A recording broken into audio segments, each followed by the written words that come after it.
दोस्तों नमस्कार, मैं हूं आलोक पाठक और आप देख रहे हैं खबर दस्तक। उत्तर प्रदेश में कफ सिरप घोटाला सोशल मीडिया पर और कुछ वेबसाइट्स पर छाया हुआ है। कल इस मामले में उत्तर प्रदेश सरकार ने एक प्रेस कॉन्फ्रेंस की और ये बताने की कोशिश की कि इस कफ सिरप घोटाले से किसी बच्चे की जान नहीं गई। मतलब कितनी जांच हुई, क्या तथ्य हुए नहीं पता चला, लेकिन सरकार ने अपनी तरफ से बता दिया कि ये उतना बड़ा घोटाला नहीं है, ये उस तरह का घोटाला नहीं है राजस्थान की तरह, मध्य प्रदेश की तरह। ये नशीली कफ की सिरप का इस्तेमाल नशीली दवा के रूप में किया जा रहा है, ठीक है, लेकिन इससे किसी की जान नहीं गई। ये प्रेस कॉन्फ्रेंस खत्म होती है, उसके थोड़ी देर बाद एक खबर आती है बनारस से कि कोतवाली थाने में इस मामले में लगातार पीड़ितों को न्याय दिलाने के लिए आवाज उठाने वाले जवरिया रिटायर्ड आईपीएस अमिताभ ठाकुर पर एफआईआर हो जाती है। इस एफआईआर पर टिप्पणी करते हुए पत्रकार साथी अभिषेक उपाध्याय ने लिखा है कि गजब का दौर चल रहा है उत्तर प्रदेश में। अमिताभ ठाकुर साहब ने कुछ बातें कही, पुलिस जो है इस मामले में बिना अमिताभ ठाकुर से बात किए उनके आरोपी की जांच की, उन पर एफआईआर कर देती है। जबकि उसी बनारस में बनारस बार एसोसिएशन के एक उपाध्यक्ष थे साहब, ठाकुर साहब, ज्योति सिंह नाम था उनका, पूरा नाम मुझे इस वक्त याद नहीं आ रहा है। उनका 1 साल पहले संदिग्ध परिस्थिति में उनकी मौत हो गई थी। उनकी पत्नी ने प्रार्थना पत्र दिया था और पुलिस ने जांच करके कहा था कि आपके आरोपों में दम नहीं और एफआईआर नहीं दर्ज की। अमिताभ जी, पहली बात तो आपने कल अपना वक्तव्य जारी कर दिया था, उसका अभिषेक भाई का भी ट्वीट आया, कम से कम क्या लग रहा है, क्यों एफआईआर दर्ज कराई गई आपके ऊपर? देखिए, मैं जितना समझ पा रहा हूं, यह कफ सिरप मामला निश्चित रूप से जो मौजूदा सरकार में बैठे लोग हैं, उच्च पदस्थ लोग हैं, उनको परेशानी करती दिख रही है और कई वरिष्ठ अधिकारियों पर इसकी सीधी उंगली कम से कम मुझे स्पष्ट दिख रहा है। मैंने समय समय पे इनके संबंध में मुख्यमंत्री को भी और केंद्र सरकार को भी लिखित में अवगत कराया है। मैंने वो तथ्य दिए हैं जिनके आधार पे मेरा ये दावा है कि ये वरिष्ठ अधिकारी, इनकी भूमिका संदिग्ध है, उचित नहीं है। एसटीएफ के संबंध में मैंने तमाम तथ्य दिए हैं, खुलासे भी कह सकते हैं, तथ्य भी हैं, कुछ आरोप भी हैं। और कई ऐसे लोग हैं जिन पर लगातार उंगलियां उठ रही हैं, लेकिन दुर्भाग्य का विषय है, कष्ट का विषय है कि चूंकि वो सत्ता के शासन के नजदीक माने जाते हैं, सत्ता पोषित माने जाते हैं, अतः उन पर कार्रवाई नहीं हो रही है। तो जो एक कहावत है, खिसियानी बिल्ली खंभा नोचे, या फिर जैसे हमारे जैसे जो कमजोर लोग हैं, चूंकि मैं किसी बड़ी पार्टी का नेता नहीं हूं, कोई मैं बड़ा नेता नहीं हूं, एक प्रकार से आप जमुना रिकॉर्ड कह रहे हैं, मैं कह रहा हूं एक बर्खास्त व्यक्ति की तरह से हूं, जिसको कोई भी चाहे तो उस पर कुछ भी कर दे। तो मैंने आवाज क्यों उठाई, ये गुनाह क्यों किया? और यह गुनाह जिसे कहते हैं गुनाहे अजीम, यह गुनाह अजीम है इन सरकारों में कि आप इनकी सच्चाइयों को या इनसे जुड़े मुद्दों को सामने लाइए।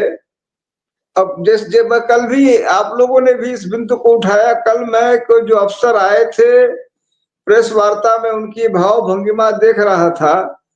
सबसे कष्ट का विषय है कि कई बार निर्लज्जता इतनी हावी है कि अपने खुद के दिए हुए आंकड़े, अपने खुद के बताए हुए तथ्य और अपने खुद के अभिलेखों तक को ये भूल जाते हैं। एसटीएफ का जो मुझे लगता है जो पहली जो महत्वपूर्ण गिरफ्तारी हुई थी अमित सिंह टाटा की, उसका जो फर्द था, उसका मेरे ख्याल से बरामदगी का फर्द था या अरेस्ट का फर्द था, जिसका पृष्ठ संख्या 2 सार्वजनिक सर्कुलेशन में आया था, उसमें खुद उन्होंने 100 करोड़ की बात कही थी। तो अब अगर सरकार के लिए 100 करोड़ रुपए मामूली चीज है, कोई महत्व नहीं है। यानी उस समय सरकार ने, सरकार के नुमाइंदा ने, सरकार की एक specialized body STF, special task force ने जब उसको 100 करोड़ का माना था तो उसकी गंभीरता तो कुछ न कुछ होगी ही, लेकिन इतना कैजुअल अप्रोच था कि सब ठीक है, सब ठीक है, सब ठीक कहीं से नहीं दिख रहा है। जो बड़े नाम हैं, आज मैं आपके प्रोग्राम में, चूंकि 1-2 दिन हम लोग को भी रहता है कि भाई कल ही हुआ, अब एक और एफआईआर, चूंकि अब जिनके हौसले बुलंद रहते हैं, जो गुनाह किए अगर कोई होता है और उसको यह होता है कि हमारे पास सरकार का वेपन भी है, तो उनके हौसले बुलंद रहते हैं। लेकिन ये मैं और आप जानते हैं कि तमाम लोग जिनके नाम लगातार लिए जाते रहे, उन सबों का उसे पूछताछ तक नहीं हुई। अब सरकार और सरकार के नुमाइंदे, बस ये है कि मैं देख रहा था सोशल मीडिया पर एक स्वर में, जैसे सस्वर, हम लोग बोलते थे सस्वर गान चल रहा है कि शुभम जायसवाल ही प्रमुख अभियुक्त है। जैसे कि अब यह निश्चित हो गया हो कि अब तो गत्वा सारा ठीकरा, सारा दारोमदार शुभम जायसवाल पर लाके खत्म कर दिया जाएगा, वह अंतिम पड़ाव होगा। उसके आगे का कोई अध्याय, कोई चैप्टर, कोई कहानी, कोई कारनामा, कोई कृत्य देखा नहीं जाएगा। वह निषिद्ध है, प्रतिबंधित है, बैंड है। तो जो तमाम नाम जनमानस में फैले हुए हैं, जिन पर आम स्वीकृति है कि इनकी भूमिका है, आज मुझे वाराणसी के ही एक अधिवक्ता साथी ने, जब चूंकि कई लोगों को यह नागवार लगता है, बोल नहीं पाता आदमी, उन्हें कसक होती है, टीस होती है, क्योंकि मुझे लगता है कि जो भी थोड़ा बहुत जागरूक है, जो थोड़ा बहुत जागरूक है, पढ़ा लिखा है, वो ये समझ रहा है कि मुझ पर जो एफआईआर हुआ वह मात्र इसी के लिए हुआ कि डरा दिया जाए, धमका दिया जाए दूसरों को। जैसे कि हमारे, जब मैं पुलिस विभाग में था तो था कि कौवा मार के टांग देना, तो अमिताभ ठाकुर कौवा है ही है, कौवा मार के टांग दिया आपने, ताकि दूसरों पर नजीर रहे कि बोलबत जैब, हमारे यहाँ बिहार में कहते हैं बोलबत जैब, तो जब बोलोगे तो चले जाओगे। तो उसके लिए, लेकिन सच्चाई यह है कि उस वक्त उस अधिवक्ता साथी ने हमें कहा, उन्होंने पूर्वांचल के एक बड़े माफिया का जो है, जो अगर ये शब्द मैं कह सकूं, नामचीन माफिया और शायद सर्वोच्च माफिया का नाम लेते हुए कहा कि सबके सूत्रधार वही व्यक्ति है, और उनका यह दावा था। वह चीज जो है उसकी सत्यापन आवश्यक है, क्योंकि शुभम जायसवाल मात्र उस व्यक्ति का एक यंत्र था और वहीं बैठता था, ऐसा दावा है। अभी ये सब दावों की बात है, लेकिन इतना तय है कि यह पूरी कहानी शुभम जायसवाल तक किसी भी तरह से खत्म होती नहीं दिखती है, जबकि इसके विपरीत सरकार उसके आगे बिल्कुल नहीं देखना चाहती, और हमारे जैसे जो मूर्ख उसके आगे देखना चाहते हैं, उनकी जुबान बंद कराने का, उनको डराने धमकाने का हर संभव उपक्रम और उपाय जानती है, करती है और कर रही है। अच्छा सर, ये बताइए, कल सरकार ने कहा कि मेगा एसआईटी का गठन करेंगे, तो मुझे दो प्रकरण याद आए। एक तो एसआईटी का गठन किया गया अखिलेश दुबे के मामले में, पता नहीं अब उसमें क्या हो रहा है, और दूसरा एक एसआईटी का गठन किया था जब कानपुर में मां बेटी अतिक्रमण हटाने के दौरान जल गई थी, कैसे और उनका जीवन खत्म हो गया, उसकी एसआईटी की रिपोर्ट आज तक नहीं आई। तो और इस मामले में भी एसआईटी का गठन होगा, अभी पता नहीं है मुझे, जब मैं रिकॉर्ड कर रहा हूं, कि कौन आईजी साहब इसको हेड करेंगे। तो इस तरह की जब बातें होती, जब कोई कांड होता, प्रेस कॉन्फ्रेंस हो गई, एसआईटी गठन की घोषणा हो गई, तो उससे लगता है कि कहीं ना कहीं अब ये सरकार इस मुद्दे को भूल के दूसरे मुद्दे पर जाना चाहती है। पहला सवाल तो ये है। और दूसरा इसी से जुड़ा सवाल एक और, एक सर, एक नई परंपरा चालू हो गई है आजकल। शुभम जायसवाल वीडियो जारी करते हैं 12 मिनट का, और योगी जी से कहते हैं कि आप न्यायपूर्ण जांच कराइए, हमारे खिलाफ झूठे आरोप लगाए जा रहे हैं। देखिए हौसला कितना बुलंद है अपराधियों का। फरार आदमी है, फरार है, हिंदुस्तान में है कि विदेश में पता नहीं, वो वीडियो बना के योगी जी का नाम ले रहा है। दूसरा, अखिलेश दुबे के मामले में 2 लोग फरार घूम रहे हैं। उसमें एक भारतीय जनता पार्टी के सम प्रकोष्ठ के साथ नेता भी बताए जा रहे हैं। उन्होंने भी आज वीडियो बयान जारी करके बताया है कि उनको जो है कानपुर के पुलिस कमिश्नर अखिल कुमार ने जबरी फंसाया है। वो और अखिलेश दुबे दरअसल संत महात्मा हैं और अखिल कुमार ने जबरदस्ती इनको फंसा दिया। तो ये जो नए नए संत महात्माओं को हम लोग को रोज दर्शन हो रहा है, संत महात्मा शुभम जायसवाल, संत महात्मा ये जो अखिलेश दुबे के साथ के हैं और भारतीय जनता पार्टी के सम प्रकोष्ठ के कोई अवस्थी जी हैं, जनौर हैं, इस पर आपका क्या कहना है सर कि हर आदमी अब जो भी अपराध का आरोपी होगा, बड़ा आदमी होगा तो वो वीडियो बयान जारी कर देगा और यूपी पुलिस ट्रेस नहीं कर पाएगी कि कहां से ये वीडियो रिकॉर्ड हुआ, कहां से चला। हम बाकी कोई आम आदमी कुछ लिख दे तो उसके घर पे रात को 3 बजे पुलिस पहुंच जाएगी। देखिए सर, मैं ये कहना चाहूंगा कि पहले जो से एक आपने एसआईटी की बात कही, तो अब आपको सौदागर फिल्म याद होगा जिसमें वो था कि ये इल्लू इल्लू क्या है, वो जो जो जो हीरो हीरोइन कहते थे कि ये इल्लू हाँ इल्लू क्या है। तो हाँ वह जो से उस समय इल्लू, अब उस तरह से एसआईटी जो है वह इल्लू की तरह हो गया है। यह एसआईटी एसआईटी क्या है, मुझे आपको मैं बताऊं, आपको आश्चर्य होगा जान के। तो ये तो आपको संभवतः ज्ञात होगा कि मुझ पर पिछले कुछ दिनों मुझ पर मेरी पत्नी पे ये लगातार तीसरा एफआईआर है। एक एफआईआर कुछ दिन पहले हुआ था जो देवरिया के 30 साल पहले का मामला था, 30 साल पुराना। तो मुझे जब वह उसको देवरिया ट्रांसफर किया गया, मैंने उसमें आरटीआई मांगा तो उसमें मालूम चला एक एसआईटी उसमें भी गठित थी।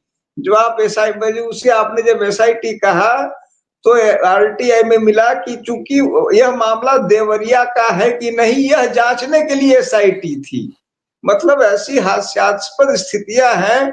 जो देवरिया का ही मामला था, एफआईआर में ही देवरिया लिखा हुआ था कि वहां के औद्योगिक स्थान का मैंने गुनाह किया नहीं किया वो दूसरी बात है, लेकिन खुद लिख रहा है इंस्पेक्टर की देवरिया का है।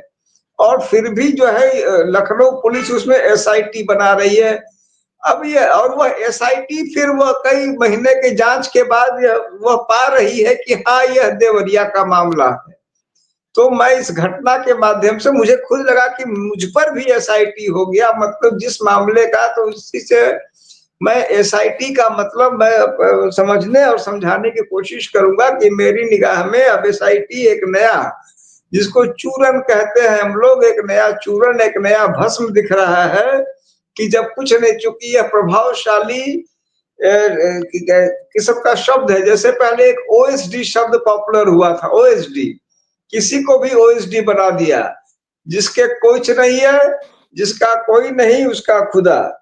तो जिसके लिए कोई दायित्व नहीं और जिसके भौकाल को भी टाइट रखना है तो आप उसको ओएसडी बना दिया। ओएसडी शब्द का समय के साथ उसकी महत्ता गिर गई, समाप्त हो गया। अब कोई ओएसडी न बन रहा है न बनाना चाह रहा है। अब ये एसआईटी उसी तरह का एक नया कैचवर्ड दिख रहा है कि कुछ नहीं हो रहा तो एसआईटी बना दी। उसका काम क्या है, धंधा क्या है, उसका उसका स्कोप ऑफ वर्क क्या है, वो करेगा क्या, उसकी कार्य योजना क्या है, उसकी अवधि क्या है, उससे एक्सपेक्टेड रोल क्या है, उससे कोई मतलब नहीं है। अब आज ही के समय में कफ सिरप वाले को ये पैरेलल चलते रहते हैं। अब वो जो 3-4 कल नुमाइंदे आए थे सरकार के कारिंदे, तो वह कई बात, एक तरफ कह रहे हैं कि हम 150 या कितना एफआईआर करा दिए हैं, एक तरफ कह रहे हैं हम एसआईटी भी बनाए हुए हैं, एक तरफ एसटीएफ भी जांच कर रही है, एक तरफ औषधि निदेशालय अलग कर रहा है। अब इनमें कोई तालमेल है कि नहीं है। और प्रेस वार्ता में भी आपको लगा होगा, वो जो महिला थी जो संभवतः औषधि वाली थी, वह एक अपनी राम कथा बता रही थी। जो डीजीपी थे वो अपनी राम कथा, और कई बार दोनों पैरेलल भी बता रहे थे। वो अपनी गाथा सुना रही है, अपनी गाथा सुना रहे हैं। और बीच में जो प्रमुख सचिव या मुख्य सचिव महोदय थे, वह कभी मतलब लग रहा है कि किसी से मतलब हास्य परिहास करते दिख रहे थे, कभी आनंद मग्न दिख रहे थे। कुल मिला के कैरिकेचर था। तो यह एसआईटी भी मेरी निगाह में उसी कैरिकेचर का एक हिस्सा बन गया है कि जहां कुछ नहीं वहां एसआईटी वो क्या करेगा क्या नहीं, भरमाने के लिए यह सब चोचले, जिसको हम कहते हैं इनमें इनमें यह मौजूदा सरकार और भी मास्टर दिखती है, और पहले की भी सरकारें रही, सरकार हमेशा भरमाने में ही सफल रही है, सफलतापूर्वक संचालित करती रही है। मौजूदा सरकार ने उसको और परवान चढ़ाया है। मौजूदा सरकार से मतलब है कि श्री आदित्यनाथ के अधीन जो कार्यरत भारतीय जनता पार्टी के वाली सरकार है, मेरा उससे आशय है। उत्तर प्रदेश सरकार तो स्थायी होती है, लेकिन आमतौर पर सरकारें मुख्यमंत्री या जो सत्ताधारी पार्टी के नाम से जानी जाती है।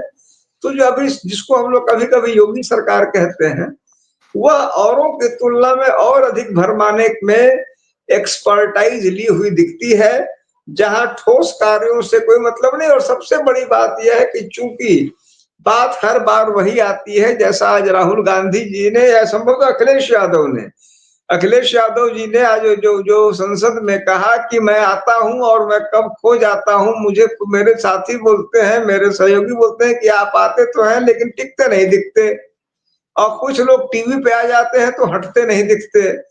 तो चूंकि वह टेलीविजन पर ही इनका प्रभाव हो गया है, इनकी पूरी पकड़ हो गई, और वही टेलीविजन के क्लिप फिर हम लोग के इस तरह ये यूट्यूबों पे और आपको व्हाट्सएप पे और यहाँ वहां नाचते घूमते रहते हैं। तो पूरे सत्ता तंत्र पे नॉलेज इज पावर और नॉलेज पर इनका अधिकार, वह कहीं ना कहीं व्यवस्था में ये जो चाहे मनमाना कर रहे हैं। और मेरी निगाह में इसकी एक ही इस समय आवश्यकता है 27 में। अगर हम उत्तर प्रदेश की बात करें, यह नहीं कि अखिलेश यादव अगर मुख्यमंत्री बनेंगे तो मतलब आमूल चूल परिवर्तन हो जाएगा, नहीं हो जाएगा, कमियां हर जगह रहेंगी।